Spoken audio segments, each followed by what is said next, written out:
할렐루야. 오늘도 예배 자리에 나오신 성도님들을 주님의 이름으로 축복하고 환영합니다.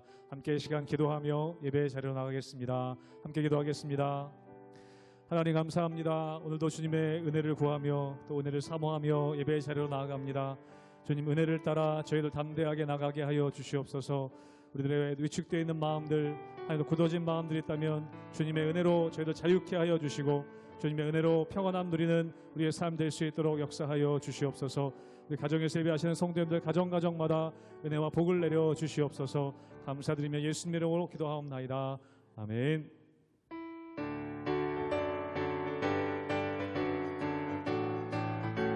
내 주 하나님, 내 주 하나님 넓고 큰 은혜는 저 큰 바다보다 깊다. 넓고 닷줄을 끌어 깊은 데로 저 한가운데 가보라.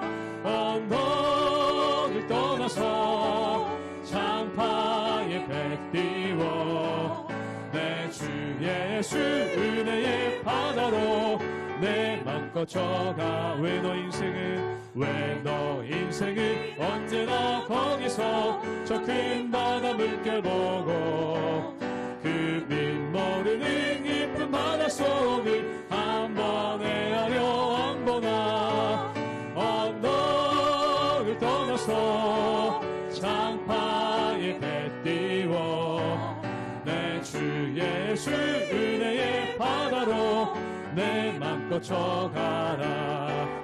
많은 사람이 얕은 물가에서 저 큰 바다 가려나가 찰싹거리는 작은 파도 보고 마음 약하여 못 가네. 언덕을 떠나서 장파에 배 띄워 내 주 예수 은혜의 바다로 내 맘껏 차고 타거라 이제 곧 가거라. 저 큰 은혜 바다 향해 차고 내 너를 저 깊은 데로 가라. 망망한 바다로 언덕을 떠나서 장파에 배 띄워 내 주 예수 은혜의 바다로. 우리 사절 한 번 더 고백하기 원합니다. 차고 가거라 이제 곧 가거라. 저 큰 은혜 바다 향해 차고 내 너를 저 깊은 데로 가라. 망망한 바다로 언덕을 떠나서 장파에 배 띄워 내 주 예수 은혜의 바다로 내 맘껏 저 언덕을 떠나서 장파에 배 띄워 내 주 예수 은혜의 바다로 내 맘껏 저 가라.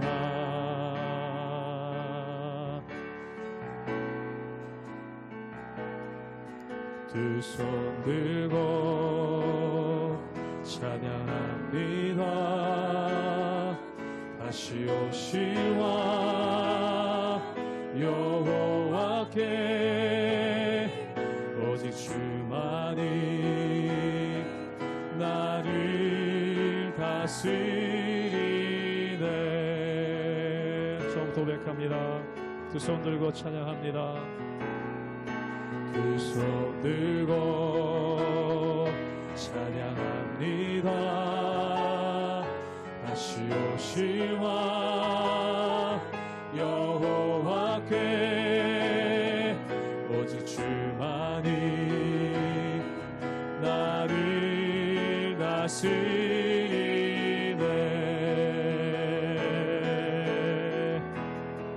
나 주님만을 섬기리. 헛된 마음 버리고 성령이여 내 영혼 충만하게 하소서. 주님 앞에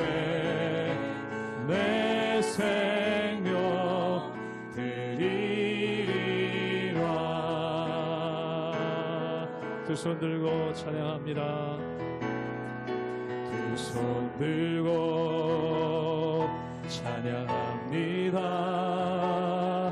다시 오시와 여호와께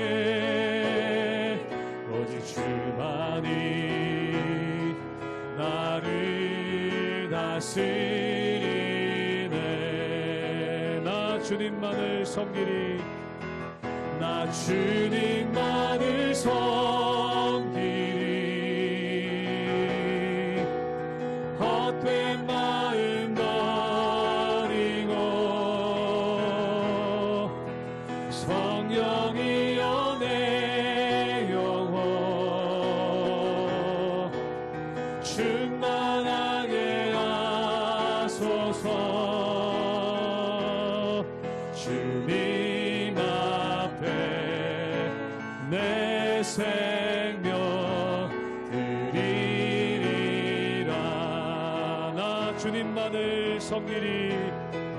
나 주님만을 섬기리. 헛된 마음 버리고 성령이여 내 영혼 성령이여 내 영혼 충만하게 하소서. 충만하게 하소서. 주님 앞에 내 생명 드리리라. 주님 앞에 내 생명 드리리라. 주님 앞에 내 생명 드리리라.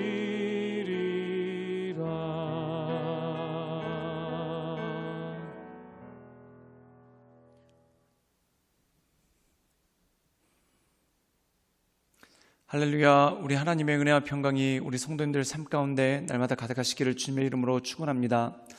오늘 말씀 가운데 보면은 열왕기 상에서 북이스라엘이 특별히 여로보암 왕이 어떻게 비참한 삶을 살게 되었는가에 대해서 말씀하고 있습니다.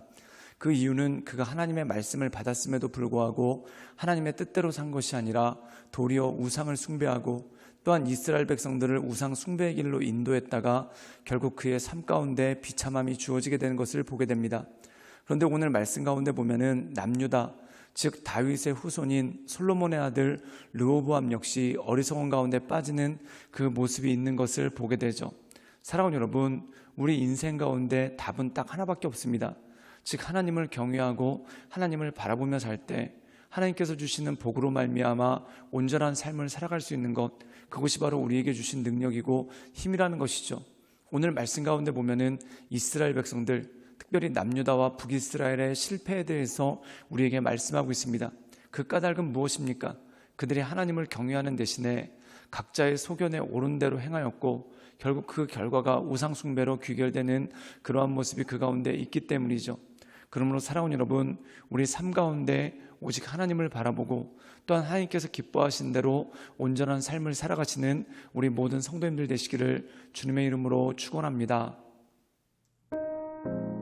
열왕기상 14장 21절에서 31절 말씀입니다. 솔로몬의 아들 르호보암은 유다 왕이 되었으니 르호보암이 왕위에 오를 때에 나이가 41세라. 여호와께서 자기 이름을 두시려고 이스라엘 모든 지파 가운데에서 택하신 성읍 예루살렘에서 17년 동안 다스리니라. 그의 어머니의 이름은 나아마요 암몬 사람이더라. 유다가 여호와 보시기에 악을 행하되 그의 조상들이 행한 모든 일보다 뛰어나게 하여 그 범한 죄로 여호와를 노엽게 하였으니 이는 그들도 산 위에와 모든 푸른 나무 아래에 산당과 우상과 아세라상을 세웠습니다. 그 땅에 또 남색하는 자가 있었고 여호와께서 이스라엘 자손 앞에서 쫓아내신 국민의 모든 가증한 일을 무리가 본받아 행하였더라. 르호보암 왕 제5년에 애굽의 왕 시삭이 올라와서 예루살렘을 치고 여호와의 성전의 보물과 왕궁의 보물을 모두 빼앗고 또 솔로몬이 만든 금방패를 다 빼앗은지라. 르호보암 왕이 그 대신 노스로 방패를 만들어 왕궁 문을 지키는 시위대 대장의 손에 맡김에 왕이 여호와의 성전에 들어갈 때마다 시위하는 자가 그 방패를 들고 갔다가 시위소로 도로 가져갔더라. 르호보암의 남은 사적과 그가 행한 모든 일은 유다 왕 역대지략에 기록되지 아니하였느냐. 르호보암과 여로보암 사이에 항상 전쟁이 있으니라. 르호보암이 그의 조상들과 함께 자니 그의 조상들과 함께 다윗성에 장사되니라. 그의 어머니의 이름은 나아마요 암몬 사람이더라. 그의 아들 아비암이 대신하여 왕이 되니라. 우리가 어제까지 말씀 가운데 보면은 여로보암이 북이스라엘, 즉 이스라엘의 10개 지파를 어떻게 다스렸는가, 이것에 대한 말씀이 나오는 것을 보게 됩니다. 우리가 성경에 보면은 분명히 여로보암도 하나님의 부르심이 있었고, 또한 솔로몬이 하나님을 떠나서 우상을 숭배했기 때문에 그것에 대한 결과로서 결국 여로보암이 이스라엘의 10지파를 지배하게 되는, 다스리게 되는 그러한 일들이 있었던 것을 보게 됩니다. 그런데 문제는 뭐냐면 여로보암 역시 죄 가운데 빠졌다는 거죠. 즉 솔로몬이 우상 숭배함으로써 하나님께서 그로부터 나라의 일부를 빼앗으셨는데, 여로보암은 그것을 통해서 어떤 것도 깨닫지 못하는 그러한 어리석은 가운데 있었다는 겁니다. 결국 그도 왕이 되니까 인간의 소견에 옳은 대로 행하고, 또한 하나님의 뜻대로 나라를 통치한 것이 아니라 인간의 소견에 따라서, 즉 자신의 방법으로 이스라엘을 통치하다가 결국 그것으로 인해 그가 영원히 다스리지 못하고 그의 아들이 죽고, 또한 그가 죽은 사후에 이 여로보암의 집안이 더 이상 이스라엘을 다스리지 못하게 되는 그러한 일들이 있는 것을 보게 됩니다. 그렇다면 남유다에게는 어떤 일이 벌어졌을까요? 솔로몬의 아들 르호보암이 유다 지파와 베냐민 지파를 다스리는 남유다의 왕이 됐습니다. 그런데 그 역시도 동일한 어리석은 가운데 빠져 있는 것을 볼 수가 있죠. 우리 함께 열왕기상 14장 22절의 말씀을 읽도록 하겠습니다. 제가 읽겠습니다. 유다가 여호와 보시기에 악을 행하되 그의 조상들이 행하던 모든 일보다 뛰어나게 하여 그 범한 죄로 여호와를 노엽게 하였더니, 오늘 말씀 가운데 보면은 이 르호보암이 자기 아버지의 죄악을 그대로 답습하게 되는 것을 보게 됩니다. 즉 이 르호보암이라는 왕은 어리석기 때문에 아무것도 안 했습니다. 즉 아무것도 안 한 것 자체가 죄악이 되었다는 것이죠. 즉 다시 말해서 이스라엘 백성들을, 유다 백성들을 죄악으로부터 돌이켜서 온전하게 하는 것이 아니라 오히려 그것을 방치하고 그 역시도 그 죄악 가운데 빠져버리는 그러한 연약한 모습이 그 가운데 있었던 것을 보게 됩니다.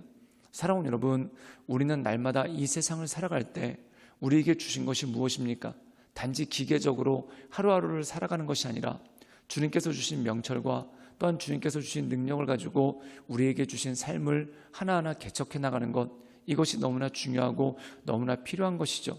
그래서 마치 구원은 무엇과 똑같냐면 우리에게 밭을 주셨는데 그 밭을 경작하는 것과 똑같습니다. 즉 그 밭을 경작해서 풍성한 열매를 맺어내는 농부와 같은 것이 바로 우리의 삶이죠. 그런데 오늘 말씀 가운데 보면은 이 르호보암은 자신에게 주신 인생의 밭 가운데 아무것도 하지 않았습니다. 결국 이것으로 인해서 그에게 맡겨주신 유다 왕국, 즉 유다 지파와 베냐민 사람들이 우상을 숭배하도록 방치해버렸고, 또한 그 자신도 그곳에 머물러 있는 그러한 모습이 그 가운데 있었던 것을 보게 됩니다. 그렇다면 남유다와 북이스라엘이 하나님을 떠나서 우상을 숭배했을 때 그들에게 주어진 결과는 무엇이겠습니까? 우리 함께 열왕기상 14장 30절의 말씀을 읽도록 하겠습니다. 제가 읽겠습니다. 르호보암과 여로보암 사이에 항상 전쟁이 있으니라. 오늘 말씀 가운데 보면은 르호보암과 여로보암 사이에 항상 전쟁이 있었다. 즉 그들의 삶 가운데 평화가 없었고, 또한 그들의 삶 가운데 안식이 없었다는 것이죠. 즉 자기들 나름대로 이 나라들을 통치한다고 했는데 결국 그들의 삶 가운데 불안함만 있었고, 또한 그들의 삶 가운데 어리석음만 있었고, 또한 그들의 삶 가운데 분쟁만 있는 그러한 모습이 그 가운데 있는 것을 보게 됩니다. 사랑하는 여러분, 어떻게 보면은 우리가 하나님을 떠났을 때 그 자연스러운 결과처럼 나오는 것이 우상 숭배입니다. 즉 인간의 욕망을 따랐을 때 그 욕망의 산물이 바로 우상이라는 것이죠. 그리고 우상을 섬길 때 어떤 일이 있는가? 자신들의 욕망에 따라 가기 때문에 결국 싸움이 일어나고 전쟁이 일어날 수밖에 없는 그러한 모습이 그 가운데 있는 것을 보게 됩니다. 그러므로 사랑하는 여러분, 우리가 이 세상 살아가는 동안 하나님의 뜻이 무엇인지, 또한 하나님께서 우리를 이끌어 주시는 그 결과를 우리가 날마다 목도하며 우리의 욕망에 따라 우상을 따르는 것이 아니라 하나님을 경외함으로 하나님의 말씀 가운데 날마다 온전히 굳게 서나가시는 우리 모든 성도님들 되시기를 주님의 이름으로 축원합니다. 함께 기도하시겠습니다. 우리 삶에 힘되시고 능력되신 주님, 날마다 주님을 바라보며 하나님의 은혜 가운데 그 인도하신 가운데 날마다 나가길 원합니다. 우리의 심령을 새롭게 하시고 또한 우리의 마음을 온전케 하셔서 오직 크신 주님만을 바라보며 하나님의 은혜 가운데 우리가 날마다 나가길 원하오니 주여 우리의 삶을 붙잡아 주시고 우리의 삶을 인도해 주셔서 하나님께서 기뻐하시는 온전한 믿음의 사람으로 우리가 날마다 나아갈 수 있도록 주님 우리를 붙잡아 주시고 우리 가운데 역사하여 주시옵소서. 주님께 모든 걸 부탁드리오며 살아서 역사하시는 주 예수 그리스도의 이름으로 감사하며 기도드리옵나이다. 아멘.